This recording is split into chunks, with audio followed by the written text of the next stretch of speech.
You have to take a moment to value what you already have. And if you're not able to put into perspective what you already have, then what you call for will also be skewed and messed up. If you're not dedicating a time of your prayer and your supplication just to say Alhamdulillah, just to thank Allah for what you have, the value, those of us who have children, of being able to go home and hug our children, that value is more precious than anything in the world. And there were a dozen or so people today that were in Dallas, downtown Dallas, that would wish they could be like you, that would wish that they could just have the ability to hug their children and to have them still alive with them in this world. Think about that for a moment. Think about how blessed you already are. And if you realize in Al-Fatiha, it starts off with praising Allah subhanahu wa ta'ala. Alhamdulillahi Rabbil Alameen. Thanking Allah for what you already have. Thanking Him for what He's already blessed you with. Then, once you've put that into perspective, then you know what to ask Him for. And instead of being obsessed over asking for your next promotion or asking for more money or asking for blessings of this and that, first and foremost, Alhamdulillah for what I already have. Alhamdulillah for what I already have. There are people, not just thousands of miles away, there are people that live next door to you and people that live 10 miles away from you that would kill to be in your position just from what you have, the things that you can't assign dollar amounts to. And how much of your dua goes to just saying Alhamdulillah, goes to just thanking Allah subhanahu wa ta'ala. One of the most beautiful questions, I know Sheikh Yasir, mashallah, he and I had a session at ISNA a few years ago on dua, on supplication. And I remember a sister came up after that session and said, is it okay to just do dua al-thana without a-talab? To just, thana is praise and talab is asking. Is it okay sometimes to just make dua but don't actually ask for anything in particular? Of course it's fine. Alhamdulillah. You should spend a significant amount of your supplication just saying Alhamdulillah for what I have. Paying attention to it. Thinking about it.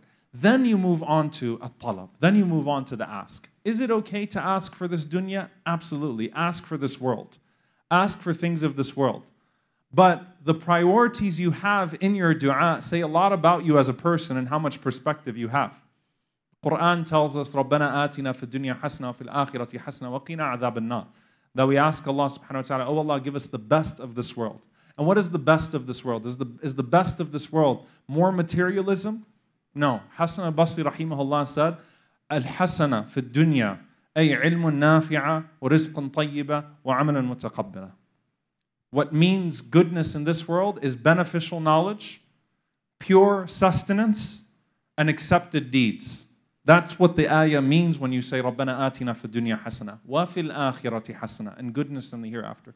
وَقِنَا عَذَابَ النَّارِ, and protect us from the fire on the day of judgment. Protect us from punishment. What we learn from this in terms of an equation for our dua is that 2/3 of our dua should be akhirah oriented in the first place. It should be related to the hereafter.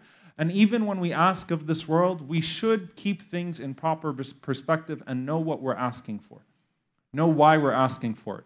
If you're asking Allah for something in this world, then attach something to it that you will do with what you're asking Him for His sake. So don't just ask Allah subhanahu wa ta'ala for something in this world to increase your salary. Ask Allah to give you more so that you can give more. Ask Allah to give you this so that you can do this with it for His sake, so that you can do something good with it. Try to set your dua in a way that reflects sound perspective. Sound perspective. And wallahi, today, and just a show of hands, how many of you were there at the protest today, at the rally? I see you, Umar. Who else was there? All the sisters, mashallah. Lots of sisters. Seriously, if you could look in people's eyes, it really is quite telling. It really is quite telling. Just alhamdulillah for what we have. Alhamdulillah for what we have.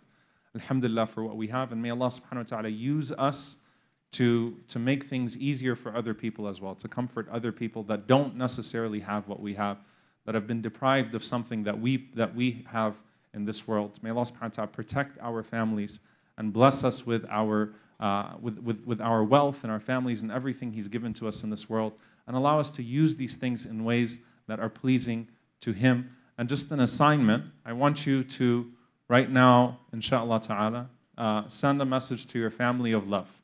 Simple as that. I know some of you will be here all night, but just send a message of love, inshaAllah ta'ala.